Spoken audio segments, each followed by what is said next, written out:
Olá pessoal, beleza? Que bom, espero que sim.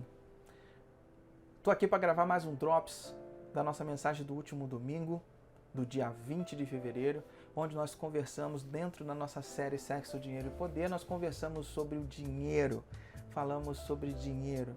E é um assunto muito especial também, que já houve muitos escândalos envolvendo igreja e dinheiro.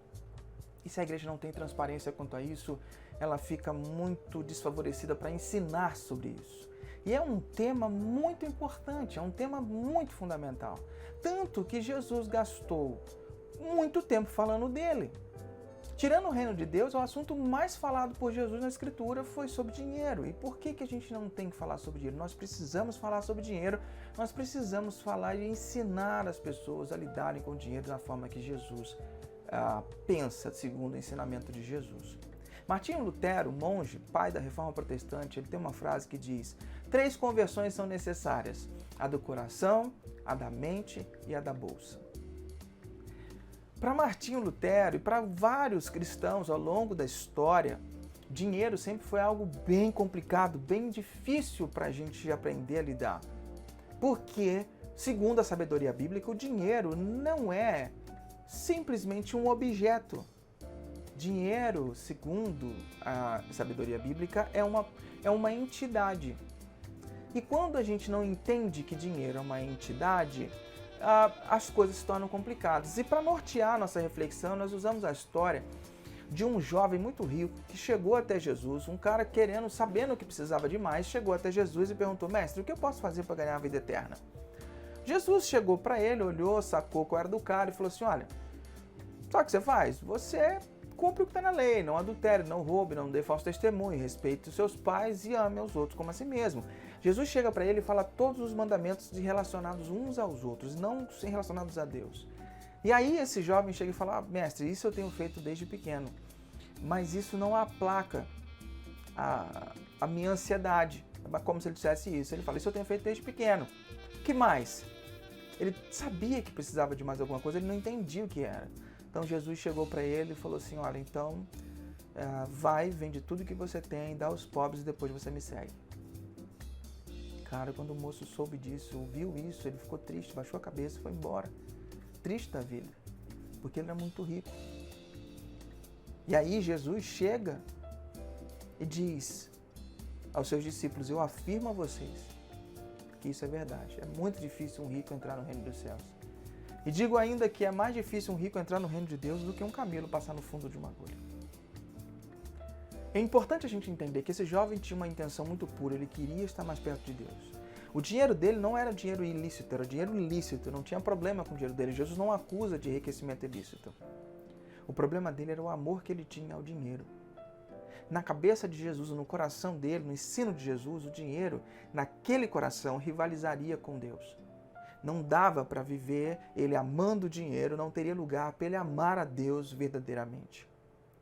Porque Jesus está nos ensinando que dinheiro é um Deus rival. E perceba, Jesus não corre atrás dele dizendo: olha, não, se você der o dízimo está tudo certo. Não, Jesus não diz isso. Jesus deixa ele embora e ainda ensina os seus discípulos dizendo: porque para Jesus dinheiro não é um objeto, dinheiro é uma potestade, que se não tiver sob o controle para a qual elas foram criadas, elas vão tentar nos dominar, porque elas estão em revolta contra a criação. Colossenses capítulo 1, versículo 16 diz: pois nele foram criadas todas as coisas no céu e sobre a terra, as visíveis e as invisíveis, sejam tronos, soberanias, principados, que é a potestade. Tudo foi criado por meio dele e para ele. Todas as potestades foram criadas por Jesus, para Jesus. O problema é que quando o ser humano se desconecta de Deus e assume a autonomia de dizer o que é certo e errado para a sua própria vida e rompe com Deus, o mundo entra em colapso, desde a natureza, quando surgem ervas daninhas e espinhos nas plantas, quanto as coisas invisíveis, os tronos, principados e potestades. E o dinheiro é algo assim que se corrompeu e que agora vive em rebeldia contra o ser humano e vive para desconectar o ser humano. Todos os tronos, soberanias, potestades e principados eram bons originalmente, mas essa desconexão de Deus tira isso. E aí, quando Jesus vai falar lá em Mateus capítulo 6, ele fala claramente sobre isso. Ele fala: um escravo não pode servir a 2 donos. ao mesmo tempo, pois vai rejeitar um e preferir o outro, ou será fiel a um e desprezará o outro. Você não pode servir a Deus e também ao dinheiro, ou você não pode servir a Deus e a mamão.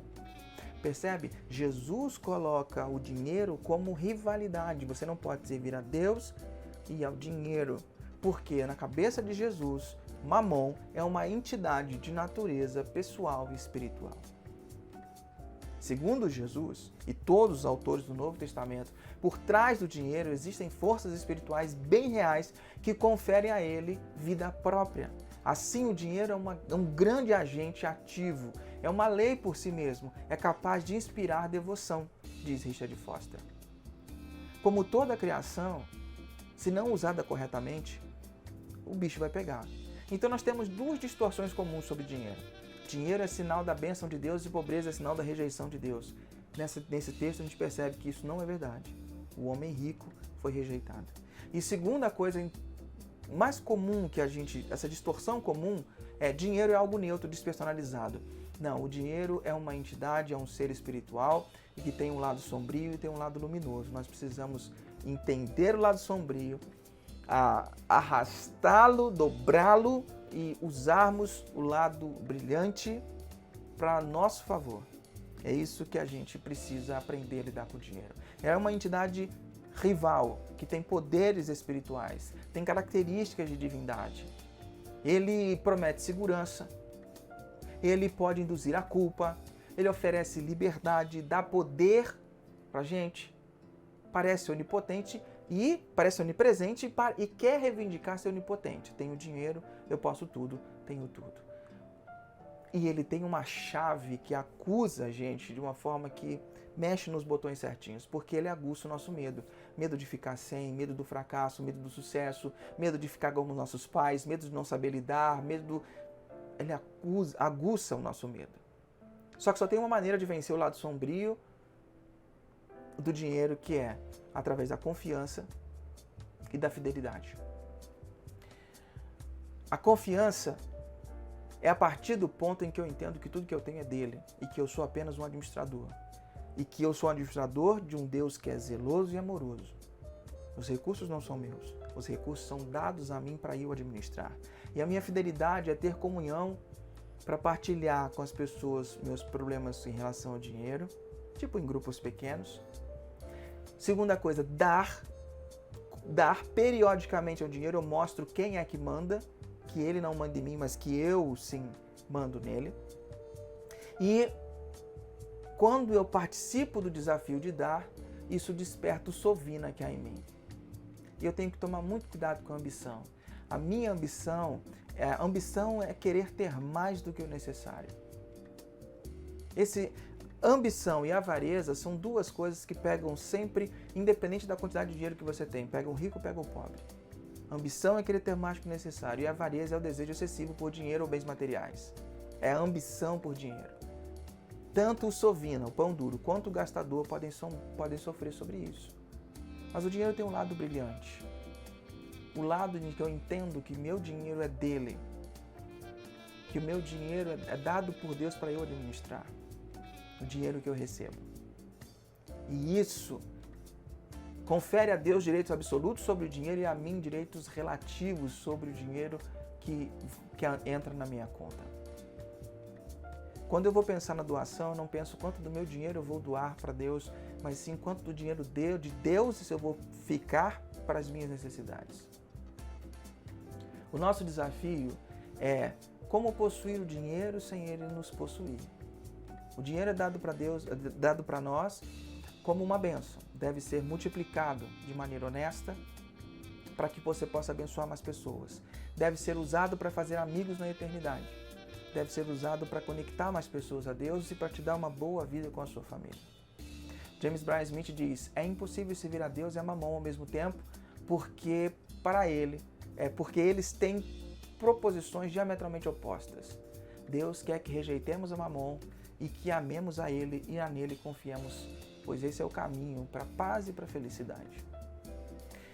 Jesus termina aquela história do jovem rico dizendo: eu afirmo a vocês que isso é verdade e é muito difícil um rico entrar no reino dos céus.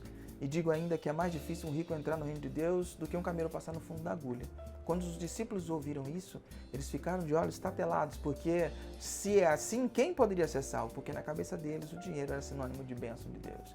E aí Jesus dá uma palavra animadora para nós e para eles. Ele diz: aquilo que é impossível para os homens é possível para Deus. Para nós é impossível, talvez, repensar essa história e ter forças para lidar diferentemente com o nosso dinheiro, mas Deus pode fazer isso em nós. Ele está a uma oração de distância. Basta você abrir o seu coração e pedir: Jesus, venha me ajudar a lidar com isso, me ensine a lidar com o meu dinheiro como você acha que tem que ser. Essa talvez seja uma nova chance de você se reorganizar.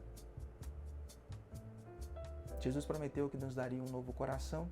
Lá no livro do profeta Ezequiel, ele fala: eu tirarei de vocês um coração de pedra e darei a vocês um coração de carne. Que Jesus possa nos abençoar. Ele está disponível, disposto a fazer essa mudança de coração, se você estiver disposto a pedir e deixar Ele entrar. Deus te abençoe e te guarde. Lembre-se sempre, sozinho a gente vai mais rápido, mas acompanhado a gente vai bem mais longe. Grande abraço. Tchau, tchau.